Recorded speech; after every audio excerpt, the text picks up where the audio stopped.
नेहा अपने मायके से कुछ दिन बिताकर ससुराल आती है।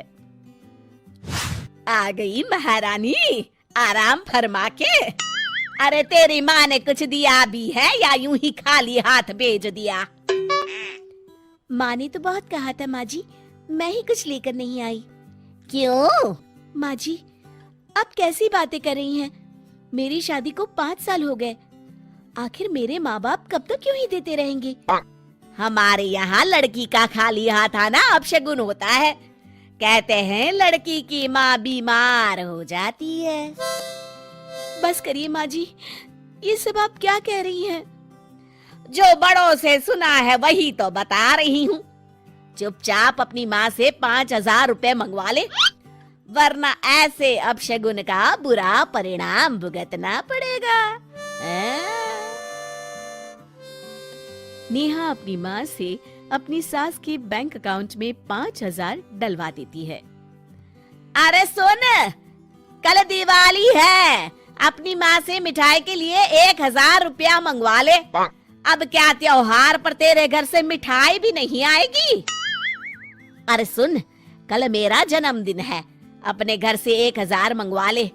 इस बार तो मैं तेरे मायके के झुमके ही पहनूंगी। अरे सुनती है?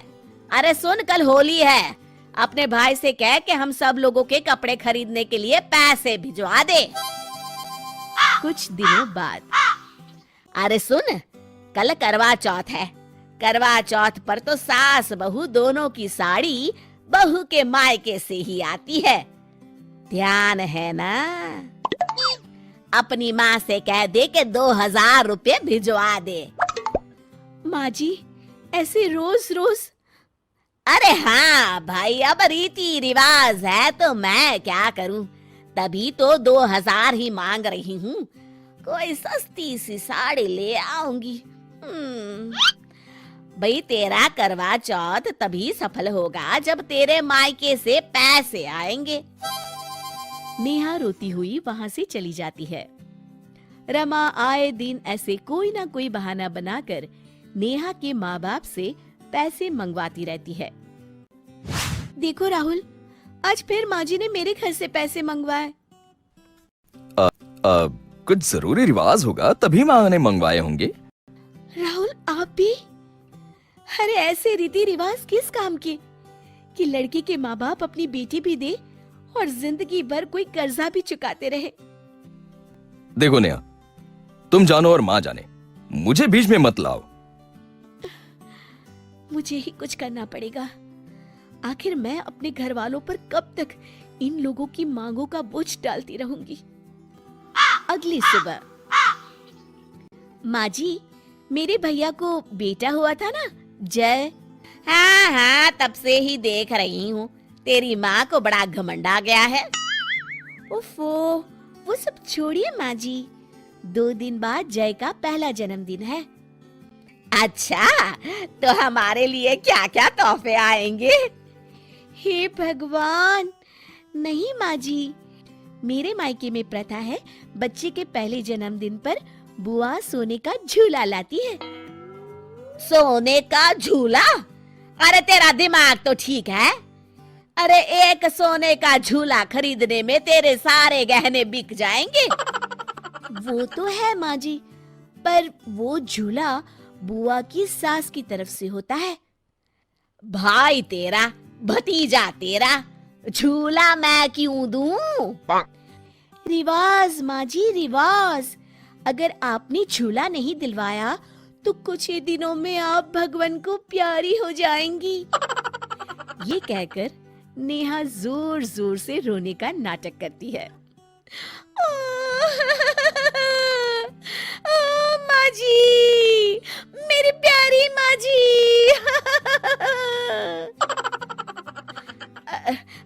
क्या पागल हो गई है? मुझे भरी जवानी में मरवाना चाहती है? नहीं माँ जी, तभी तो कह रही हूँ, आप एक सोने का झूला दे ही दीजिए, जान बची तो लाखों पाए। यहाँ तो जान बचाने के लिए लाखों गंवाने पड़ रहे हैं। सोच लीजिए माँ जी, आपका मन ना हो तो रहने दीजिए। मैं दिल पर पत्थर रख के सोच लूंगी, मेरी कोई सास थी ही नहीं। रमा देवी तुरंत बैंक से पैसे निकालकर नेहा को दे देती हैं। जा, अपने मायके जाके मेरी तरफ से सोने का झूला दिया। अभी तो मेरे पूरे बाल भी सफेद नहीं हुए और मुझे मारने पर तुली है। आप भी ना माँ जी, क्या क्या कहती रहती हैं। ठीक है, मैं आज ही चली जाती हूँ। अरे नेहा, तुम कहाँ जाने की तैयारी कर रही हो? और ये माँ क्यों रो रही है? आज उनका बैंक अकाउंट खाली जो हो गया है। मतलब तेरे की। जाने दो भाई, तुम जानो, तुम्हारी सास जाने। सब रीति रिवाजों का चक्कर है। अरे छोड़िए जी, ये तो मेरे और माँ जी के बीच की बात है। ये लो माँ, मेरी तरफ से जय के लिए कुछ पैसे, आप जो ठीक समझे ले लीजिएगा।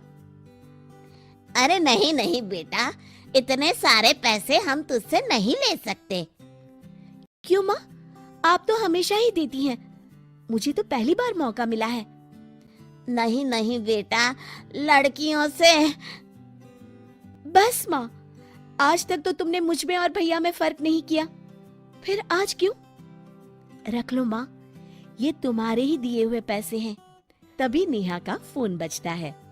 नेहा बेटी, इस बार अपने मायके से कुछ मत लाना। अब तेरी शादी को इतने साल हो गए हैं, अब ये सब चक्कर छोड़ देते हैं। अरे पर माँ जी, अब शगुन। अरे गोली मार ये शगुन अपशगुन को, इनके चक्कर में यहाँ दीवाला निकला जा रहा है। ठीक है माँ जी। शिक्षा, हमें दूसरों से उतनी ही उम्मीद करनी चाहिए जितना हम खुद दूसरों के लिए कर सकते हैं।